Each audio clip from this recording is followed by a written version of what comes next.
Take what you know about multi-hulls, wrap it up in a ball, and fuck down the road. When you take everything that you know about catamarans, wrap it up in a ball. I have to be able to kick it. Alright, here we go. Me and ball sports. Alright, ready? Yeah, go. Take what you know about multi-hulls, wrap it up in a ball, and fuck off down the road.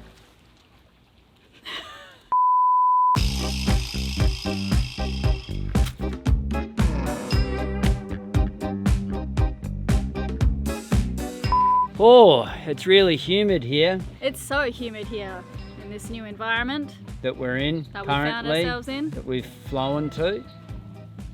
Well, no, that's just a lie. We have a very exciting episode coming up right now. This one's all about the Rapido, which we're so close to jumping aboard and taking off into the wild blue yonder. We have a very special guest actually joining us for this episode. Would you like to elaborate, darling? You're being really funny. It's Mark Waller. He's the guy that's building our boat. We're gonna have him talk to you guys. We reached out to our patrons and got them to pull together a whole bunch of questions. And then Morelli and Melvin, who are the designers of the boat. So we've got the builder of the boat, the designers of the boat. But first of all, we're gonna go and see my friend Caroline, who's been helping us with the interior. She's a designer and one of my best friends growing up. You guys will love her. So she's gonna run us through all the interior colours we've picked out, and this is the fun part. It's pretty funny. The design brief has been something along the lines of, we want a 60-foot carbon trimaran with an old leather couch.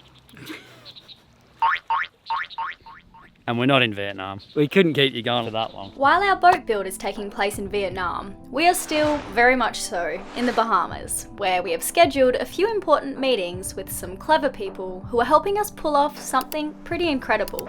We, well, mostly Riley, has been organising the entire boat build from the other side of the world. It hasn't been easy, but it's all ticking along quite nicely.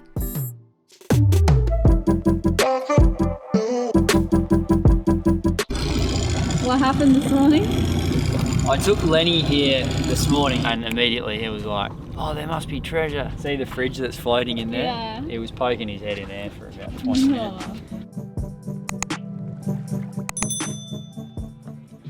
Hey. What have we got here, Ellie? Sweet potato curry, kind of. Never made it before, so we'll It tastes see. amazing. I just had a nibble. Okay, good. And David's showering. Yeah, we'll be there in a minute. Okay. This is the best way to shower on a boat. Save water, best view. It's just that everyone's looking at you, especially right Yeah, now. while we're eating dinner, David, come on. Hey! This is the best background I could find. It's not that great. It's gonna have to do. This is the only background that we've got. You don't like it? No, I like yours. Yours is nice. I don't think so. This is why we need your help, Caroline. Meet Caroline, everyone. She's our interior extraordinaire. She wouldn't be our interior though, would she? She'd be our interior designer. Oh, is that what they say in the biz? Yeah, that's In the... top, secret. Okay, she's our interior. Okay, so... Hello, this is our interior. Hello, I'm Caroline. I am doing the interior design for Le Vagabond's new Trimaran. I am a communication designer, graphic designer. I usually work with the concepts or the face of the brand, but I'm moving into interior design. I saw Caroline's bedroom and I was like, you need to help us with the trimaran. We are at the point of doing up visual mock-ups of the space. Spoiler, it looks sick. The interior concept for Le Vagabond is a wholesome yet stylish intersection between a warm winter cabin, a captain's quarters, and an honest boat. That's how I would describe it. I like that. I would have said edgy nautical with lashings of shabby chic. Absolutely, Riley. We want a boat like no other. All right, let's have a look at Yeah, it. here it is. This is our most recent rendering of the design. Nice. We're still trying to figure out whether we want to go with this or this. Yeah, the blue or the white. What does everyone think? Blue or white? We've decided on mostly everything apart from that. Blue or white for the cupboards. I'm thinking white might not be a good idea just with the kids. It's going to get really dirty. They won't be kids forever though. We'll have this boat for 30 years. I'm leaning towards the blue. The white does lighten up the room a bit more, but the blue's so cool and it looks nice against the cork flooring, the plants as well. So all of the ceiling and all of the walls will be exposed carbon. I actually want it to look and feel like a boat. I want to see if there's problems. I want to see if there's cracks. Even though the Rapido Trimaran is a state-of-the-art yacht, we don't want it to feel like we're walking onto a floating hotel. Exactly. Yeah. We want it to feel like we're almost stepping back in time into just an honest boat.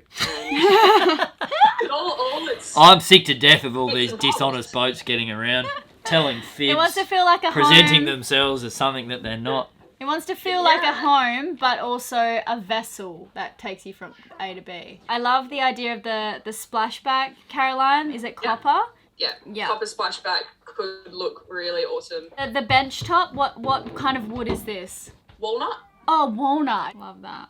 Yeah, with the illusion of thickness. Obviously, because it's on a boat, it's going to be as lightweight as possible. So the sink and the faucets, Caroline. We're bringing in a bit of weathered copper. Brass and copper will be scattered throughout wherever we can. Oh, yeah. Everything's going to come together. And This feel is so like much it's all- fun. Yeah, So this is a dream come true, honestly. Let us know what you think in the comments. I'd love to be if people are just like, you guys are kidding yourselves. That looks terrible. Oh, there will absolutely be some of those. It's a bold design. It's certainly not your everyday. Yeah. So as you can see, everyone, we have a leather couch. We plan to have this in recycled leather. I'm going to try and buy a secondhand couch with the sort of leather that we want, because we're just not going to get the worn-in feel from a brand new leather couch. We want it to feel like it's been used for 50 years already. Yeah. If anyone has an old leather couch that you think could look good with the walnut wood here, let us know. We'll buy it off you. Yes, please. And just something we can like pull apart and reupholster onto the couch cushions on the boat. We've got the Cork Flooring because we went on Dougal and Jazz's romanza, and she said the Cork Flooring's great. She can like drop things on it by accident and it comes back up. She said the stains came out really easy. It feels great as well to walk on. And it's sustainable. It just seems really practical as well for like walking around with wet feet. You don't want to feel like you can't just do whatever you want on your floors. Well done, darling. You've No just worries. knocked it out of the park. All right, see you later. See ya.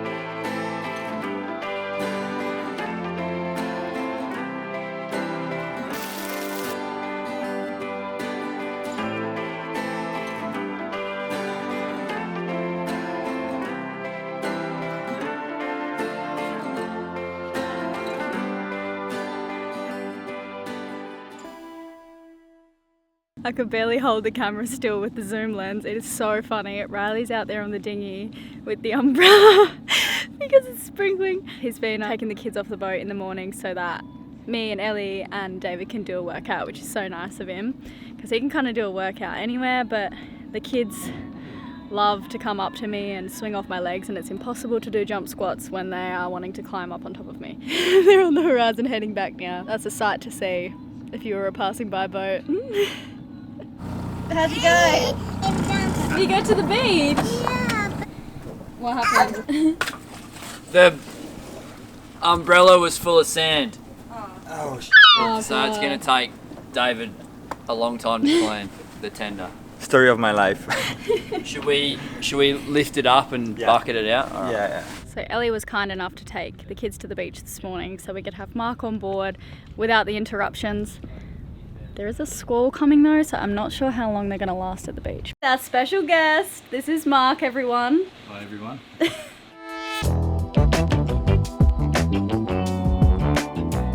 So take us inside, Mark. We're going in the saloon, so we looked at putting double legs on the table. We also looked at where the freezer is. So that's the freezer under the seat. Under That's the where seat, we'll put yeah. the fish to freeze. We can lower the table, that's going to turn into a bed. This is where Lenny and Darwin are going to sleep. Normally I sleep here with Oh, Lenny, yeah. so I'm going to boy actually have a soon. bedroom like a normal human adult. So we got a forward-facing nav station, which we decided recently. Yeah, so in here, this area, we've got the nav desk. So that's the nav station there.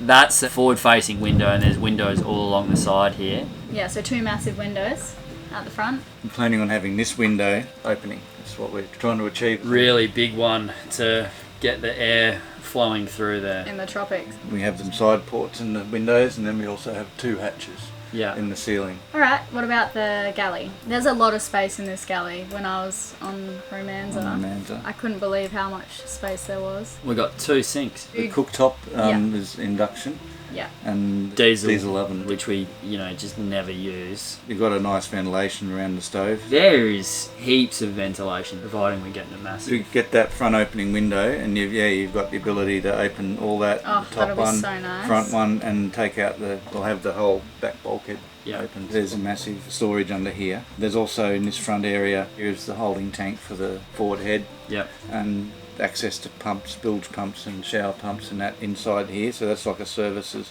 cupboard. What pumps are under the bed? The water's going to wake us up then. If you're having a shower in the front bathroom. That noise drives us I know. nuts. Oh man, it's crazy. The thing we try and do is like isolate the pump Yeah. as well as we can, so it doesn't vibrate the whole We boat. hear everyone using water in this Yeah, boat. unfortunately, it's most boats are like Yeah. that. Yeah. But the freshwater pump we'll put in the engine room. The engine bay is really isolated from the cabin, so hopefully it won't be as loud. So originally they had the water tank under the saloon. They moved it forward and put it under the forward Okay. cabin floor to get some weight forward. Okay. It's just a bit back heavy. Yeah, a little bit. If you think about the amount of weight and all this around the back, and there's not much at the front. There's very little at the front. It's very empty, and that's what the boat needs. It needs weight forward. Can we look at the cockpit and the room at the back? We're going to have fold-out solar panels. The idea is to have the solar panels flush with the beam at the back. 410 watt rigid solar panel, and then you lift it up like a toy box here, and then you pull out 3 flexible solar panels. So on anchor, you add 500 watts. So if you put both sides out, it's 1,000 watts. Yeah. Massive thank you to SunPower who'll be providing these solar panels for us. I'm going to include a link to their website in the description below. Alright, so show us where the dinghy is going. In the back of the boat, they're going to build a section for the dinghy to sit in the transom area. It's practical with the dinghy sitting there, and you can use the end of the boom as a davit. Yep. Yeah. For a trimaran, it's a pretty good solution, I Because think. currently on the other Rapidos, are they having the dinghy up on... It's Up a on little the- dinghy that they're Yeah. swinging around with the crane. I really didn't like that system at all. It just was never going to work. Yeah, and you have to have a small, light dinghy. This is our car. You need your dinghy to, it's a family car. fishing. And we're going to have bunks in the Amas now. All of a sudden, we've got 1, 2, 3, 4 rooms. So I called up Kai, and I'm like, "Hey, dude, I love you. Would you mind sleeping in the hammer?" He goes, "Oh, we'll try it," and yeah, maybe. I mean, those pipe cots look good, and I've slept in pipe cots a lot. I sailing, would but- totally do. And the armours, that's big. Like, it's a big room in there. It's 4.8 meters long. And as long as you have ventilation, it's not stuffy. Is it a forward-facing hatch for airflow? The hatch is open with the back. When they're sailing, you don't want the front to be... Yeah. Because Well, we can't have them sweating down there. Can we have it opening sideways? Yeah. Possible. Can you just I'll zoom have in to on have a that? look. For anyone lost as to what we just discussed, the term AMA refers to the connecting 2 outer hulls of the Trimaran. We've made the creative decision to turn these hulls into crew quarters, if you will. Because of their small size, these will only be effective to sleep people in calm seas, or when we're anchored. Let us know in the comments if you'd be down for a night's sleep in one of these guys.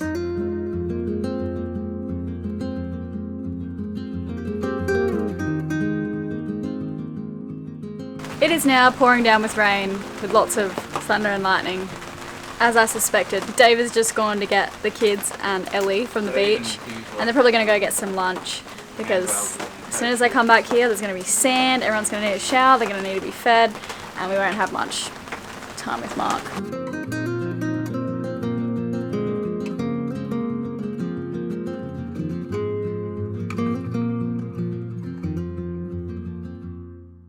So we're just looking at the colours, the hull colour, the non-skid, and the mast. We do really want like a vintage mustard colour for the hull. It's going to be a lot of black as well. The mast is going to be black. Mark's trying to talk us out of getting the black crossbeams. Yeah, Why? it's just super hot. Oh, okay. It'll have grey non-skid on the top. Grey right? non-skid on the top of it, yeah, so everywhere you walk will be grey. You won't be walking on black. Do you think that would add to heat on the interior? Small amount. I mean, but it's away from the main hull. Maybe we should paint them yellow, Alona. What do you think about that? Well, can we get a mock-up? Mustard yellow. I'd like to see it in a model, like a mock-up. Yeah. Trying to get the final colour renderings. So it's exactly this is what we're doing. Yeah, that's Yeah. what we would love to see. Yeah. So the mustard colour here isn't the final colour, by the way. It's just more a of a temporary gold. one. More of This an is definitely Australian gold. gold. We're not going gold, don't worry. Just escaped the boat for a little bit whilst Riley gets set up for our next meeting. Got my earpods in with some music, got my daily dose of athletic greens in a little travel pack here. Check out this spot. Beautiful. We're super stoked to be sharing Athletic Greens with you guys. Thank you so much for the support, Athletic Greens. Riley and I are now the crew, which is a problem because they drink all my Athletic Greens and I gotta order more. And supplies are not easy to get on the boat. I guess it's a good thing. We're all keeping healthy on the boat. And it's as easy as this. That's it. Just mix it with water. Tastes delicious. Now, if you haven't heard of Athletic Greens before, really, I think you must have been living under a rock this whole time because everyone I follow online and look up to, they're all drinking it. There's a reason people are sharing this. There's nothing but good things to be said about Athletic Greens, honestly.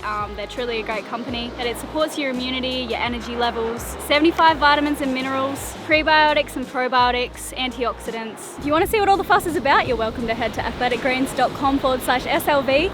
And with your first purchase, they're actually going to send you 5 travel packs for free, as well as a year's supply of their vitamin D3 and K2. Give it a go. Oh man, there's some doggies. Hi doggies! Hey, are you nice doggies? Are you nice? Hey!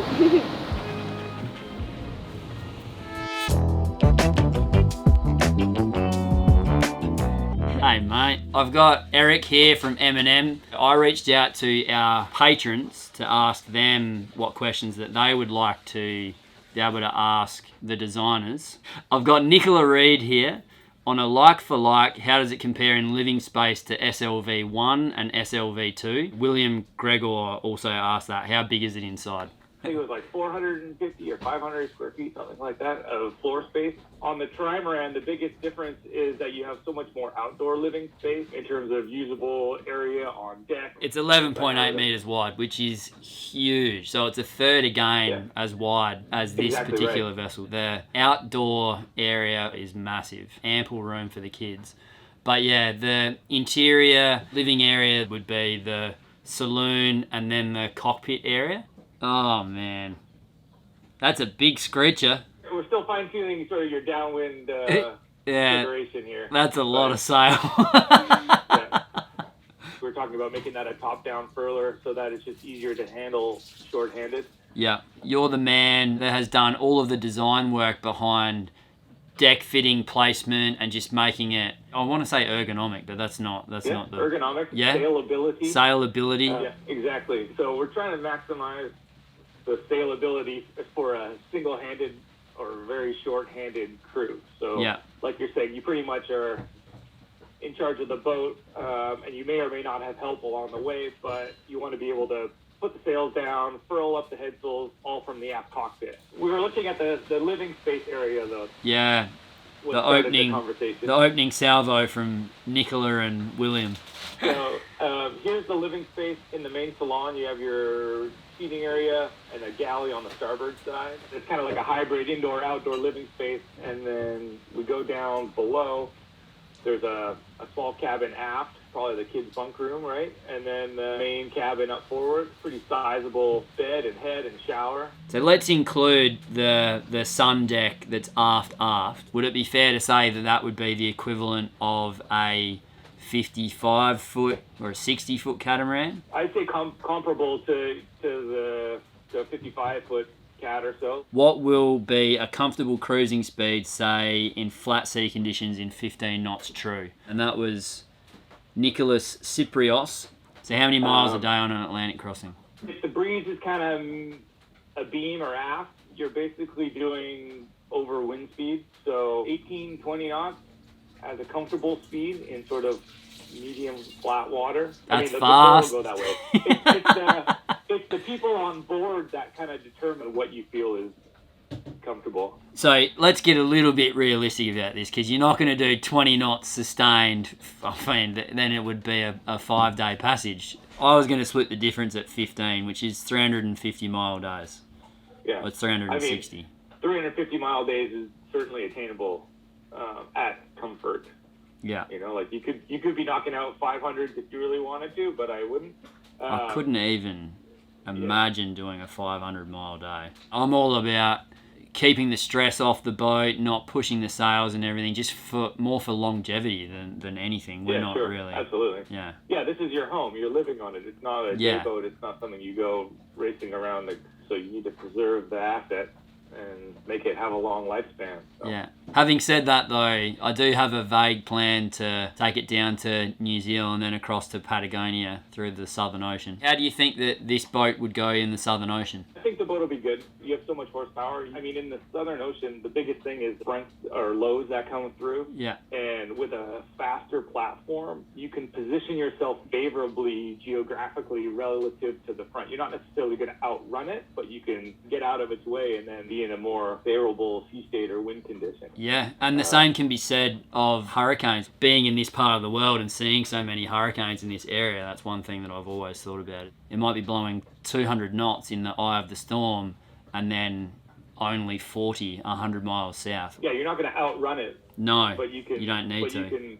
It opens up your options. You're not sort of at the mercy. You're not like a little cork floating around and you're going to get run over by this freight train.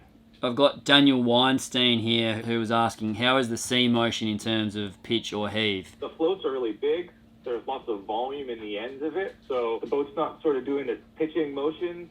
Yep. A lot more modern designs are pushing more volumes into the ends of the boat. Yep. To reduce that sort of motion. You can see the evolution sort of monohulls even. They used to have bows that were V-shaped like this, right, with not very much water or displacement at the bottom. Yep. Right, so it's easy for the boat to sort of press into the water like this, and then it's sort of like loading up a spring, and then it rebounds, right, as you're adding more and more volume as it gets submerged. Whereas nowadays the bows are sort of shaping like this. We have a lot of volume at the very, very start. So it's a lot of resistance to sort of bury the bows in. Yep. And then once they're in, they're reverse bows, so it helps shed the water as it releases out of the wave, which is a really nice feature. Welcome aboard, Mark, representative of Rapido. We reached out to some of our patrons for the questions that they want to know from Rapido. From Thomas Olsen, what is the top speed? Get over 30, I suppose you could do that, but it depends how hard you're going to drive the boat. Yeah, and is that sustained? High 20s? Sailing on the limits in perfect condition? Yeah, like with a good sail or a sea condition where you've got some waves helping it, it'll be hard to maintain it. Are you okay with sustained 28 knots, Elena? Yeah, I mean, I was 25 at the helm. Easy. From Manta? Yeah. Yeah, that's what I mean, the speed. You don't realise how fast you actually are going because it's quite stable. On, say, a standard Atlantic crossing, how many easy miles would you expect us to be able to do in a 24-hour period? On a standard Atlantic crossing, we've got 18 to 21 coming from 130 or 40 degrees, so it's a little bit too far downwind. On the website, the fastest point of sail is 100 degrees, or between 90 and 100.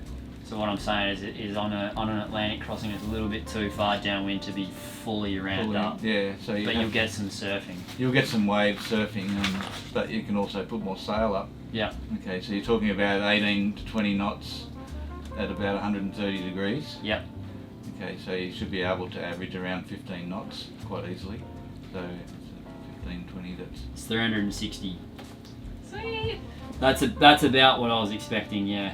That'll do, don't care. Jeepers. That's nice. That'll do. It seems so fast, but then I have to recalibrate because I know, having been on board Romanza, that it's a different concept because it feels right. Yeah.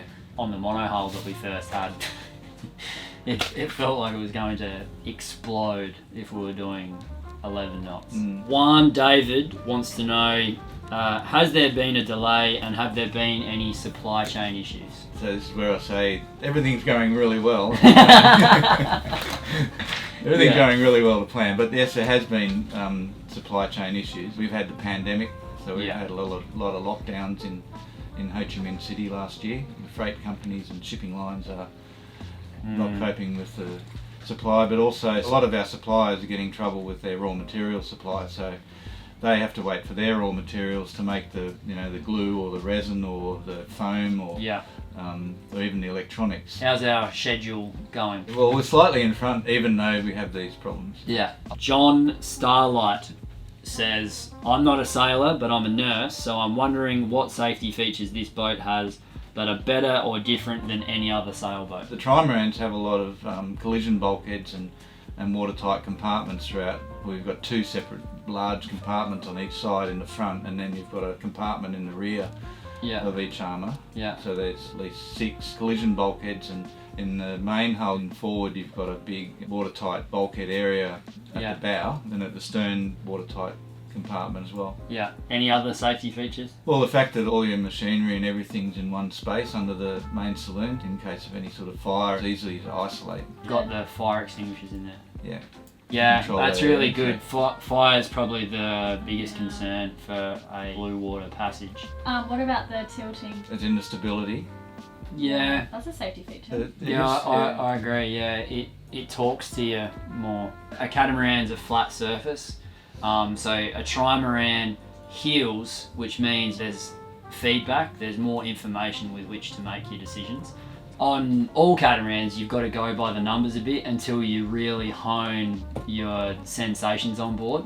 Whereas on the monohull, I would actually fall out of bed. That's when I was like, okay, something's happening here. What I'll experience on the Trimaran is that, but much less. So your spidey senses will just be able to operate in better time, which I think is a massive safety thing. Yeah. We'll finally be moving aboard our new Tri later this year, but in the meantime, just to fill you guys in on some things. With the recent decision to keep our current La Vagabond II, we're slowly heading north from the Bahamas up to Annapolis. We need to get La Vagabond all glammed up and ready for charter in 2023. Captain Jack, in particular, cannot wait for what's in store for Vagabond Adventures. Another massive thanks to all of you guys for watching and supporting us for so many years now.